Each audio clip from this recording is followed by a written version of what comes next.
that's the name, Akalain Mo Yun, because like, you actually had a concert. Yeah, okay. Naisip ng both entities, all of the entities, Gabi na naman and One Music and also Mayonnaise. Kaya Akalain Mo Yun, kasi Akalain Mo Yun, after all this time na we've been doing gigs almost every night.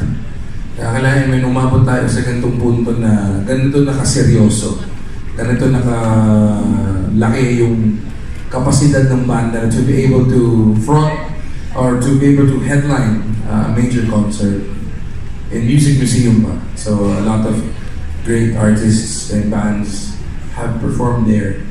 So it's such an incredible feeling to be able to be part of history, to be able to play Music Museum na sarili namin show. Hi, I'm Mom Joe Consola. First, congratulations to Mayonnaise. Thank you so much.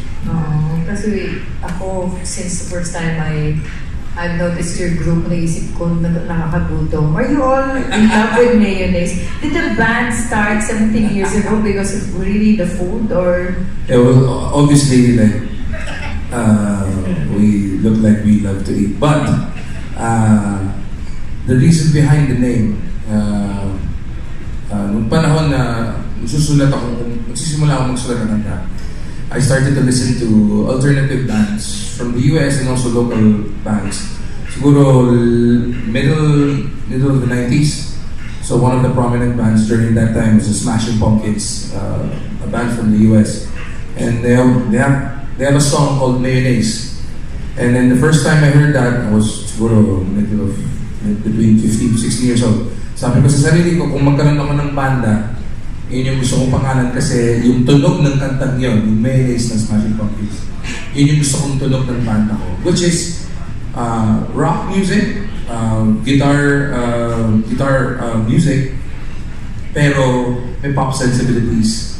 May hint of the Beatles, may hint of pop music, pero banda pa din. Pero para sagutin yung tanong, ako personally, I don't like mayonnaise. Hindi ako mahilig doon. Siguro yun yung twist ng buhay ko. Na isang, even like yung mga popular na sandwiches, ayoko yung mayonnaise. Mas gusto ko pa may mustard or ketchup. Sila, baka mahilig sila. Parang actually favorite mga soy sauce eh. Oh, yes. Yes. Mahilig. Yeah. Mahilig sa... So, ano yun talaga yung dati meron kami parang interview or parang challenge siya. Tapos kakain kami ng mayonnaise. Si Monty yung pinaka-nahirapan sa amin. So, yeah. But anyway, congratulations for you being together for 17 years. Was the friendship also started 17 years ago or earlier than 17 years ago? Nag-start yung band, high school simon, different members. And then, tumatagal yung band, so yung mga umayos members. And then, sumali ako sa band early 2003. And then, iba pa yung members, iba yung bassist. And then, through all the years, yun nga, unti-unting maalas kasi iba migrate sa States, iba kailangan mag-work. And itong lineup na ito, siguro 5 years. And ang pinaka-huling sumali sa akin si Kino, which is 2 years na ba yun? Start ka ba? Yeah, mga 1 year or 2 years na siya nag-play na gano'n. Pero nag-start siya sa akin as roadie, crew. Tapos, yun ang job niya sa amin. Tapos, every time na may wala sa amin, wala ako, wala mag-drums, siya yung mag-drums. Pag wala mag-bass, siya mag-bass. Hanggang sa, wala yung isang member namin, nag-work, nakakuha ng work sa ibang bansa. And then, yun na, doon na, sige mag-guitar ka na. Ginawa na namin siya ng permanent guitarist. Tapos, yun yung nangyari. Tapos, yeah, siguro masasabi ko, oo, nabuo yung banda through friendship. Kasi hindi kami naghahanap ng kabanda ng malayo sa amin. Parang nasa loob na ng circle. Parang mayari, wala yung isang guitarista. Si Kino, nasa team na namin. Siya yung sinama namin. And then, Nikki is part of the team then before. tumutulong din siya, and then kasama rin namin siya sa gigs. So, nung nawalan kami ng bassist, sinama namin si Nikki, gusto mo ba mag-bass sa amin? So, parang ganun lang din talaga yung relationship ng band. Parang nandun din sa circle of friends ng Rico members. Yeah, ayun lang. Pagdadag ko lang sa sinabi ni Sean, yeah, the band was formed through friendship talaga. Ang nakakatawa nga, coincidentally, nandito yung mga original na members. Si Martin Rebong, taas kamay, Mars. And then Patrick Samson, yung nakapala. But yung fun story dito, growing up, during that time, 1995, 96 to the end of that decade, I was heavily influenced by local and foreign acts like Razorheads, River Maya, etc. etc. That was yung era namin na yun, parang yun talaga yung ginagawa mo after school. Either you're into sports or into something like music. So, yan, si Martin at si Patrick, sila wala namin yung banda. Thinking na it's just, alam mo yun, parang pastime lang o hobby lang. And then eventually, nung tumagal na naging seryoso na, doon na talagang naging banda yung grupo. Pero dagdag sa sinabi ni Sean, lahat ng mga naging parte ng banda or ang tawag namin yung team, hindi, parang every person counts. Kasi like for example, yun nga, si Kino, dati naming roadie, tapos nung may umalis, nag-gitara siya. Si Nikki, dati naming road manager, tapos nung umalis yung barista, siya naman pumalit. So parang ganun, hindi siya parang, wala talagang hiring, yung parang, oy, wala kaming member, kailangan natin pa-audition. Hindi, parang everybody in the team at least knows how to play the guitar, knows how to play the drums. Kasi lagi kong ina-advise sa mga younger bands na hindi naman talaga to trabaho, pero dahil nandito ko na sa posisyon at oportunidad na magkaroon ng karera, make the most out of the situation. So, we're just very lucky na ganito katagal at yung mga nakapalibot sa amin, pamilyar lahat kasi kaibigan lahat. About the song titles you have, it's mentioned here, was it really intentional na pangalan ng babae at parang hopeless na wanting mo title? Yeah. Honestly, ina-advise ko rin ito sa mga kaibigan kong banda. Like, for example, I belong to the zoo. Kasi lalapit sila sa amin. O sa akin, personally, kasi ako yung songwriter ng grupo. Now, how do you get that hump of, like, di ba, siyempre, gagawa ka ng kanta, may hit song ka, tapos parang lagi na lang challenge to one-up your previous material. Ang lagi sinasabi, being a musician and a songwriter it takes a lot of creativity. You have to be creative. It doesn't really have to be, like for example, you're going through a rough patch, hindi naman kailangan lahat ng kanta mo malungkot. Hindi naman porket masaya ka, hindi ka naman makagawa ng kantang malungkot. Parang tinatanong ko rin yan sa mga artista kong kaibigan. Like for example, Charlene San Pedro, sinasabi ko sa kanya, for a person na never pa nagkaroon ng relationship, paano mo na gagawang umiiyak ka? So, yun yan, nag-internalize. Ganun rin sa music. Kaya, yung mga kanta ko, like for example, Jopay. Jopay is, kilala na lahat, sex bomb dancer, ganyan. Ang ganda nung twist na ako, hindi ko siya kilala, siya hindi niya ako kilala, pero I'm, what do you call that, infatuated with this celebrity na sumasayaw sa TV and then suddenly nung napanood ko sa Lenten special ng show nila sa 7, bigla siya umiiyak. So yun yung creativity, naisip ko na, ba't siya umiiyak? So, di ba, parang, ano lang, hindi siya totoong tao para sa akin. Pero gawan mo siya ng isang kanta na love song para maramdaman niya na ayaw ko na siyang makitang umiyak, ayaw ko na siyang makitang malungkot. Ganun rin si Catherine, parang gumawa ka ng kanta na Catherine dahil fan ako ng mga mga rom-com na mga local films. So, simulan sa Gangsters, Little Gangster, sa ito na, yung House of Us. Kasi, fan ako ng pop culture eh. Nakikita ko yung ina-acti nila sa eksena sa TV o sa sine. Tapos pwede mo rin yun i-base mo sa sulat mo eh. Ibang mga musikero, through books, iba through films, iba naman through their personal experiences. Ako, hinahalo ko lahat. Kaya siguro mas kilala yung mga Tagalog namin kanta kasi kung paano ako magsalita, ganun rin po ako magsulat. Pag may kinakausap akong tropa ko o kaibigan ko, ganun lang rin ako makipag-usap sa mga kanta. Kasi gusto ko yung mga kanta namin, makakarelate lahat, pero hindi nila malalaman kung ano talaga yung tunay na ibig sabihin ng kanta. Like for example, Jopay, pag pinakinggan mo, tungkol lang siya sa admiration for Jopay, pero ang deeper meaning nun ay yung tunay kong relasyon hindi okay kumpara sa isang peking relasyon sa isang celebrity na adik ka o idol mo. So yun yung pwedeng maging story ng mga kanta. So that's why I always tell the bands or tell the younger generation to be creative kasi limitless eh. Ang swerte po namin na musikero kami tapos you can do things like this. So, yun po yung mga, kaya ganun yung mga kanta namin. Medyo may kawirduhan na panay pangalan at kung ano.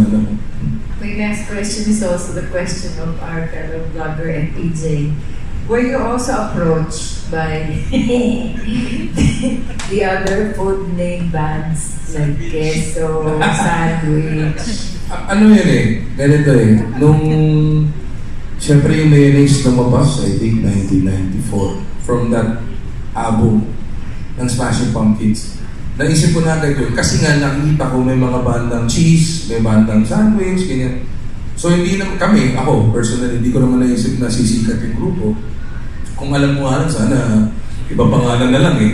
Pero nandito na tayo, 16 years after. So kumbaga parang nakita ko sa isang interview sa Sandwich na kaya nila pinangalan yung banda na Sandwich kasi naisip nila na madali ibenta. Naisip nila na madali igawa ng merch and everything. So ako naisip ko, nga no, pagkain, mas madaling mabenta, tas bahala ng tao. Naalala ko pa nga nung high school kami, sinabi ni isang schoolmate namin, ba't naman Mayonnaise pangalan yun? Bigay sisigan yan. Sabi ko, hindi ko naman iniisip na sumikat kami. Gusto ko lang talaga tumugtog. Yun lang talaga yun. So, kung mapapalik ko yung sarili ko, kung may endgame, yung makaka-time travel ka, siguro pupunta ako sa panahon na pinaladan ko yung pangalan ko. Says Agala from Register Radio. Congratulations po sa concert. Thank you so much. We're all excited. I just have like a very quick question. Are you guys featuring some special guests in your concert? Yeah, actually, yung isa sa mga premise nung when we were having talks with Gabi na naman in One Music that they wanted sana na magpasok ng mga special guests, which is sobrang game kami. Ninanaraw down na lang yung final guests, pero definitely yung pinaka-clincher dito yung Manila String Machine. Kasi never pa namin nagawa na tumugtog na meron kasamang like a quartet or with a violinist or a cellist. So, yun pa lang exciting na para sa amin. Kasi kami yung tipong banda na kailangan, kasi siyempre ginagawa namin to every night, almost every night. So, how will the gig be interesting to us also? So that itself, the fact that we'll be able to perform with the quartet, dun pa lang na kami, okay, let's do this. And what more pa, if we get to have our friends and our colleagues na makasama sa event. So, we're very excited. Malalaman nyo soon kung sino yung mga kasama nyo. Naghumingi sila ng wishlist, ang dami kong nilagay. Yung Foo Fighters, Paramore. Pero, wala akong budget. So yun. Well, that's really exciting. Siyempre mag-iba yung tunog but still keeping yung identity ng Mayonnaise. Last question though, you guys are always covering Forest Foods and Hail during your gigs. Is there any chance na makasama sila sa special guest list in your concert? Well, I really don't know, pero sinabi ko yun, that idea na any one of our friends from the industry, that's the prerequisite every time we do a mashup. Every time that we get to do something like that. Kasi like One Music na cover na yung UP Fair namin, itinutog namin yung kung wala ka, sana to the zoo, pati mundo. Kasi like what I said a while ago, I'm a fan of pop culture. Anything na sikat sa masa, nakukonsumo ako personally. So maybe it films or songs. So every time that we get to hear a good song, great song, parang ang hirap na hindi i-incorporate sa set namin. So definitely, that is the idea na hopefully someday we get to collaborate with these artists. Ay guys, gusto ko lang itanong kasi you guys have been supporting young artists like Charlene San Pedro and other up-and-coming artists. Gusto ko na malaman kung ano yung main reason nyo, apart from imparting your knowledge sa music, kung ba't nyo sinusuportahan yung, like, trying sa Pedro for all we know is, mas kilala bilang yung nga going bulilit star and biglang naging recording artist. Kasi I personally witnessed din yung recording session niya that time. So, yan, ano yung gusto nyo, like, ito ba yung like legacy nyo? Gusto nyo mag-iwan ng legacy as a band? And sino pa yung gusto nyo in the future i-develop or tulungan to enter the recording industry? Siguro, ang unang-una masasagot ko dyan, ever since the beginning of time, babalik tayo sa unang tanong, bakit ngayon lang kayo na? So siguro, sinasabi ng iba kasi underrated kami na banda. Which is ako, okay yun, compliment yun. Underrated. Everybody loves an underdog story, di ba? Personally kasi when I was starting, the reason kung bakit may banda kami ni Martin and ni Patrick almost 20 years ago is because walang may gustong maging membro ako nung high school ko. Kasi siguro, baka daw chubby daw ako. Dito bagay sa image ng banda nila. So nung pa lang, naramdaman ko na yung rejection and naramdaman ko na yung failure. That's why I created my own band. During that time, uso yung mga pag-cover ng mga show band. Uso na panahon na yun sa amin eh. Either you're into Razorheads, either you're into local OPM music or nag-show band ka nun eh. So nung panahon sabi ko, screw that, I'm gonna make my own songs. So ever since then, every time I get to meet someone, an artist or a person or a celebrity na nararamdaman kong may chip on his or her shoulder na parang may gustong improve na tinutulungan ko lang. Hindi ko inisip yung legacy ulit. Kasi alam ko yung pakiramdam ng hindi napansin, hindi nabigyan ng pagkakataon. So, mismo sa banda, like for example, si Kino, wala naman siya audition. Nakita ko lang yung pagpursige niya, may pamilya siya, may trabaho siya, pero magpupuya, tutugtog kami ng alauna ng madaling araw, makakauwi kami, stress ng madaling araw, 3 a.m. in the morning. Ganun sa Ricardo, they'll show up to work and we'll do whatever. Pero porsigido pa rin sa pagbabanda. I see the effort, so parang tinutulungan namin. Si Sherlyn, ang ganda ng story nun, nag-guesting kami sa mix, tapos lumapit lang siya, sabi niya, Kuya Monty, alam niyo po ba na kino-cover ko yung synesthesia nung nag-aaral pa ako sa high school? Sabi ko, I was just, happy that somebody like her would cover our songs. So sabi ko sa kanya, anytime that you need any help from me when it comes to music, I'm available and just reach out to me. Tapos yun, doon na nag-start na, sige po, seryoso po, ganyan. Sabi ko, tulungan kita. So nag-record kami ng kanta, yung parang walang restrictions. Sige, cover ka ng kanta namin para wala nang issue sa mga royalties and publishing whatsoever, walang labor issue. Kinover niya yung paraan, record niya. And dahil doon, nakascore siya ng major label deal. And I'm more than happy to be a helping hand to her career. Kasi yun nga, nagdagaling doon sa angulo na nagkaroon ng time na wala rin tumutulong sa akin eh. Hindi ko naman pwedeng gawin, ayaw kong mangyari yun sa ibang mga banda. May mga banda tulad ng this band, I Belong to the Zoo, si RJ, nanggaling rin yan, si RJ nanggaling rin yan sa walang pumapansin sa kanya, walang tumutulong sa kanya, tapos ako nagsasabi sa kanya na, tuloy mo lang, gumawa ka ng kanta, malay mo makachamba ka, and then lalabas na yung sana, rest is history. So nagagaling lang sa talaga, sa ayaw kong may mga banda na naiisip nila na wala nang pag-asa. Palagi naman may pag-asa. Timing lang din talaga. Any song, basta maganda yan, people will take notice of it. So, thank you so much. You're welcome so much. Hi, I'm Tanya from elifestylemanila.com. Congratulations. Thank you so much. Will Mayonnaise be playing in concerts more often after the big concert at the Music Museum on June 29, or will it be a one-time thing only? Kami naman as a band, we never say no to anything. So, any opportunity that comes up after the concert, why not? Game naman kami for anything. So, who knows, baka biglang natin sa start artists. Meron din naman kami, parang yearly event na kami lang yung produce which is our yung parang anniversary cake namin. So, siguro yung parang tuloy-tuloy lang siya. Every year namin siyang ginagawa. Pero yung mga ganitong concert na iba yung nag-produce, hindi na kami open kami kung ano yung gusto na mangyari. Gusto na sa kasaya sa media, okay.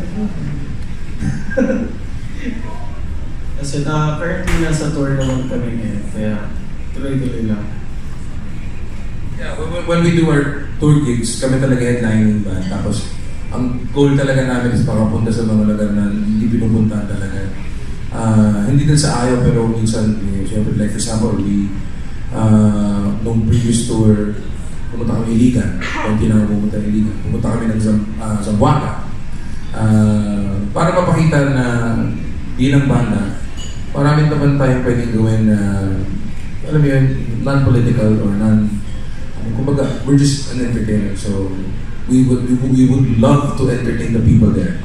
So, definitely that idea of playing these kind of shows, Music Museum, the bigger venues, that's the dream. So, hopefully, tuloy-tuloy. And feeling ko naman,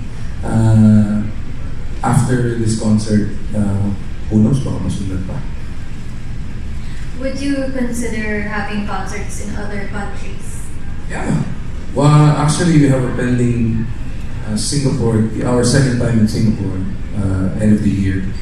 And then we played Dubai in 2017 or last year.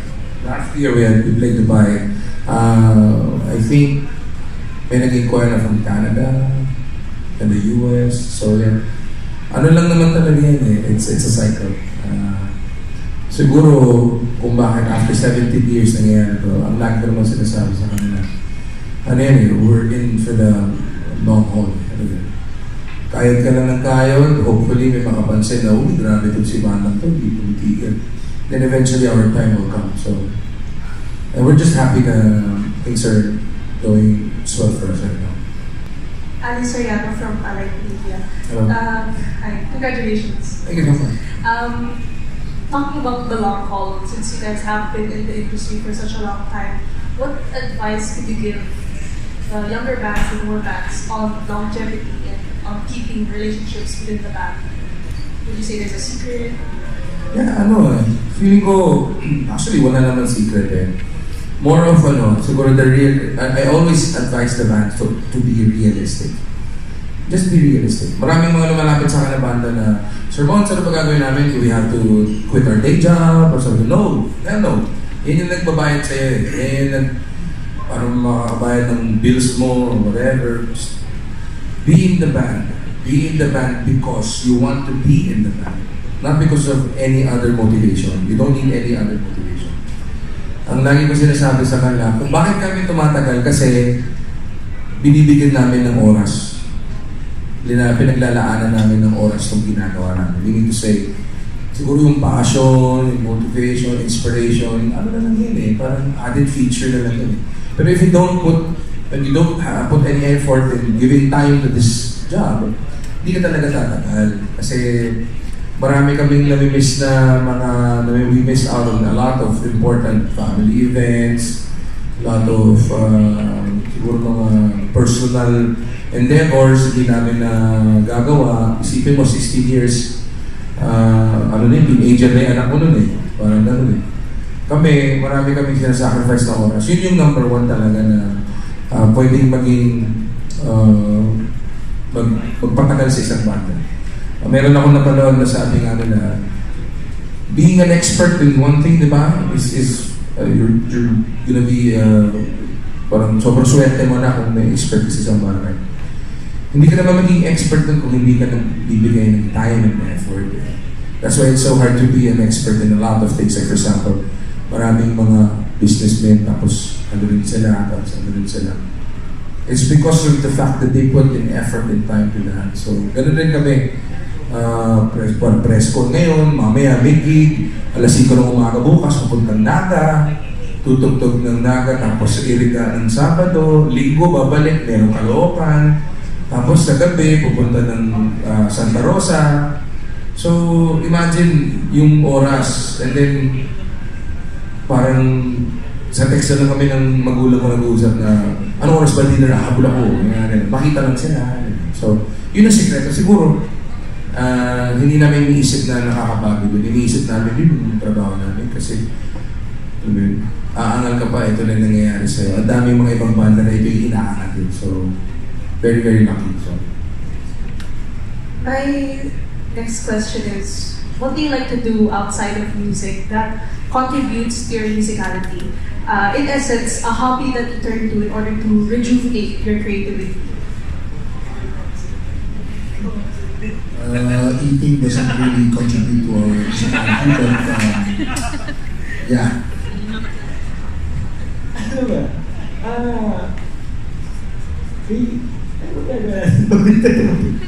Kasi nakatira na kami sa van. Sa van.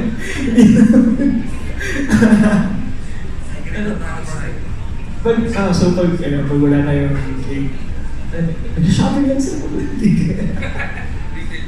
Hindi, ano ba, si Juan yung nag-basketball. Pero, wala na, kasi pag tinanong kami kung ano talagang gusto mo gawin.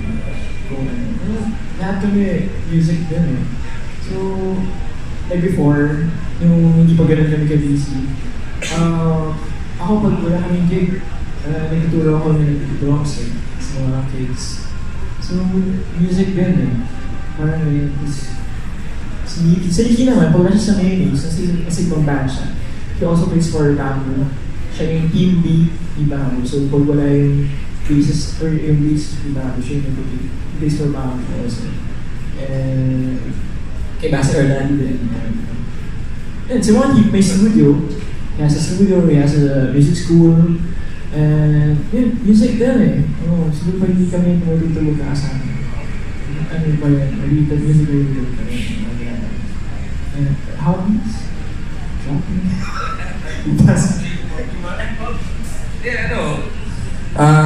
To answer the question kung paano kami and how do we rejuvenate ourselves to be able to do something like this on a daily level, siguro the love of music number one, we just love playing, regardless if we play the same set of songs night in and night out, it's never the same thing eh. There's a lot of factors, like for example, when you play a gig, nakakatawa, may gig kami na lupa yung nasa ilalim ng stage. So parang wow, sana di kami mahulog dito. May mga events na kami na sobrang grandioso, na parang dami talagang mga SVIP ng mga tao. So it's always a unique and interesting situation. Now, off the stage, hindi namin dinadala yung kung ano kami sa stage. Normal na tao kami, like Kasama, we love to travel. And I love watching bands. I mean, kung wala kaming gig, kung kailan man yun, kuwari, nanonood ako ng gig ng isang band. Gusto ko, kuwari, pupunta ako sa isang production ng isang namin kaibigan. Manonood ako, I will watch the artist, kung paano siya. I watch movies to be able to be inspired. Dahil nakanood ka ng mga movie. But together, we play video games, we eat a lot. We travel also together. We have a Facebook Messenger group na share ng mga memes at mga chika-chika. Uy, balita ko si ganito, ganyan. So, doon kami nag-uusap, asaran, normal stuff. And it's like family, but more of a team. Hi. Hi. I'm Steph from NB. So, sa tagal-tagal yung magkakasama, paano nag-evolve yung musicality nyo and yung friendship nyo as a band? Yeah, musicality, feeling ko naman it is siguro never-ending cycle eh. Kasi once you get to watch other artists, and then meron namang resurgence lagi ang music eh. Like for example, a couple of years ago, hindi naman uso banda. Then biglang boom, uso na ulit. So may mga mapapanood ka mga foreign and local artists that will just blow your mind. And at the same time, it will inspire you eh. Kasi yung like what I said a while ago, recently, I'm into Post Malone and Billie Eilish, pero hindi ko naman mapapasok yun sa tugtugan namin. Pero just be able to watch them and to watch these artists, you get to be inspired now. Oh wow, it's possible to do something like that, to write something like that.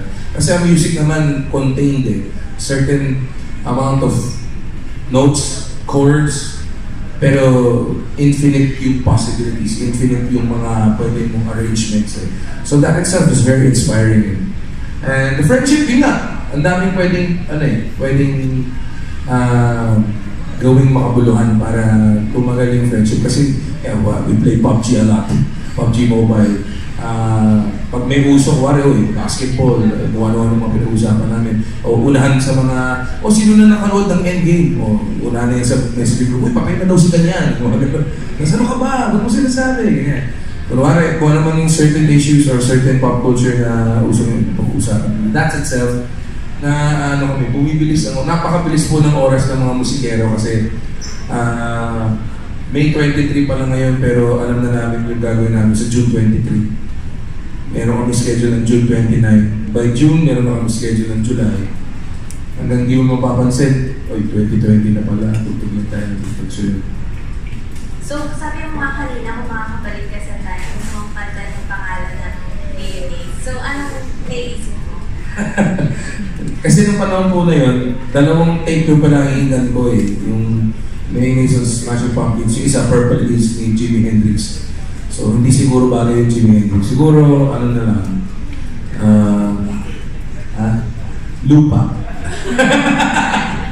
Very random po kaming banda. Minsan on the stage, hindi naman na kami nag-uusap kung anong tutugtugin. Lumalapas na lang. Pero kung makakabalik na ako, ang sabihin ko lang naman sa akin, huwag mo nang palitan yung pangalan ng banda. Huwag ka na laging mag-rise. Huwag na sasabihin ko. Eventually, magsisisi ka. Tsaka huwag mo nang kilalahan sila. Ego. Hi, I'm Kevin from Manila Concerts. Okay. Hi, ano yung na-feel nyo na this is it na magkakaroon kayo ng solo major show? Ano na-feel nyo sa isa't isa? Ako na sinabi sa akin, sabi ko, hindi nga. Prank ba to? Totoo. Medyo serene feeling. Sarap feeling. Exciting. Malaki din yung pressure kasi nga, we've been gigging almost every day. So parang may formula na yung shows.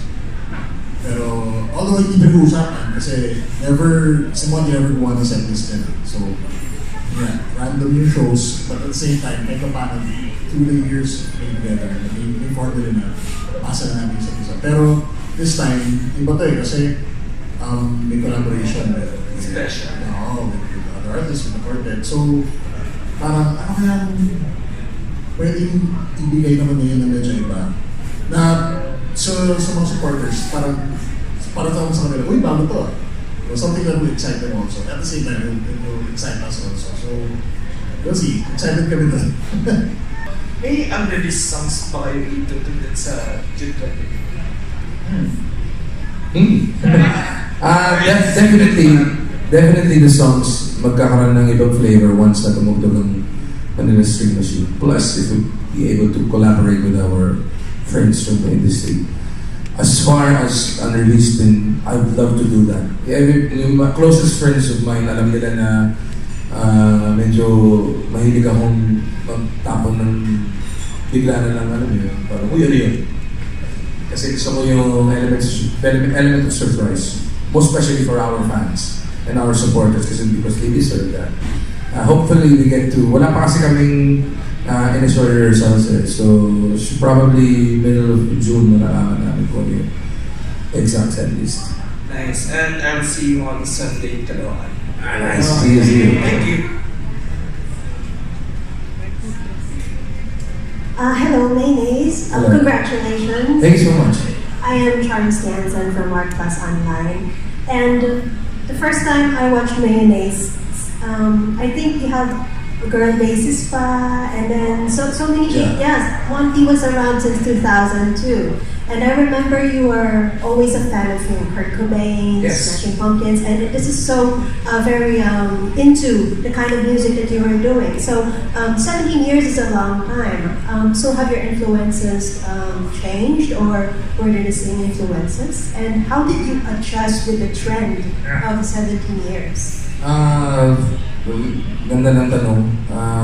To answer that, it's really, yung kapatid ko, I have a kid sister, hindi na siya kid, she's 18, almost 18. We share a Spotify account kasi bata pa siya, wala pa siya. I mean, basta shelter. So, naghahati kami sa Spotify, ano.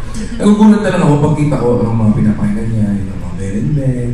So, naging into the music na rin siya, kapatid ko. Tapos, nagtanong yung partner ko sa kanya, oh, yung mga classmates ko ba? Yan din ang mga pinapakinggan. Sabi, yeah. So, ba't pinapakinggan din ba nila yung brother mo? Sabi, oo naman. Kasi, yung mga trends, iba sa classic eh. Yun ang sinasabi. So parang, uy, classic na pala ako. Ang sagot kaya nga, yung sagot ko doon, 17 years is a lot, malaking panahon yun, almost 2 decades. So there's a lot of trends na nangyari, maraming mga genres na nag-evolve, a lot of artists na dumating at wala at bumalik. When I write a song, or when I arrange or produce a song for our band, ganito kasi, walang formula. But because of my deep love for artists like Nirvana, Foo Fighters, and Smashing Pumpkins, may mapapahinga na akong kanta, tapos very dancey, so madali siyang i-incorporate sa kung anong K-pop, ganyan. Pero pag inareglo ko na, bumabalik pa rin ako dun sa kung paano ako dati. So that's my answer siguro. I love a lot of the new artists. When 4 of Spades came out, I loved them so much. And then, sila December out, etc. I belong to the zoo, ganyan. Pero napansin ko, pag kailangan ko na magsulat, Nirvana in Utero pa nung pinapakinggan ko. Pag kailangan ko mag-record, Siamese Dream or Smashing Pumpkins ang pinapakinggan ko. I go back to the roots kung bakit ako nandito. Every time that I get a feeling na I go overboard in a sense na parang masyado na kaming, alam mo yun, napapalihis dun sa kung ano yung direction na gusto namin pakinggan. I watch a video clip of Nirvana. And then alala ko kung gaano siya ka-rebellious, kung gaano siya alam mo yun, anti-hero and everything. And then I get to remind myself of, bakit nga ba ako nagbanda? Bakit ko nga ba ginagawa? That's why, I don't know, evolving. Music will always be like this. Pero nobody forgets the Beatles. Nobody forgets Nirvana. Something like that. Even the younger generation, they can listen to these artists. So ganun pa rin po ako. I listen to the new artists, regardless of the genre. But when it comes to yung pinakadahilan kung bakit ako nagbanda, hindi pa rin nawawala yun. Kaya siguro we get to be able to do songs na nagiging relevant is the topics and the instrumentation could be different, pero yung pinanggagalingan, yung pinakapuso ng kanta kasi yung mga idol ko pa rin. Thank you so much. And good luck. Thank you so much. Okay, thank you for all the questions. I have a last question for you guys though. So, since it was mentioned a while ago and it was asked then you will be collaborating with a bunch of different artists. Can you name some of them for us? Well, ako, very sure ako na RG of I Belong to the Zoo will be involved. That is like the number one in my list. I have to say thank you to him for ganun kasi siya sa akin. Si RG very thankful to me and Yellow Room. So I want to give it back. And I want to say thank you for trusting his music also sa akin. And I think sino ba? Alam ko to be honest. Meron akong kaibigang banda yung Aksulta. Gusto ko lang silang tulungan. Kaya nasabi ko kanina na palagi naman kami tumutulong. Parang hindi ko may magagawa kami ni Jai na maganda. And hindi ko alam kung officially, pero lagi kong kinukulit sila Josh, sila Kai, Tele. Pag nakikita kami sa mga gigs, na someday, sana, we can do something. Kahit na isang kanta ninyo, who knows. So yun. Sobrang congrats. Yes! A warm round of applause for Mayonnaise, right? Thank you.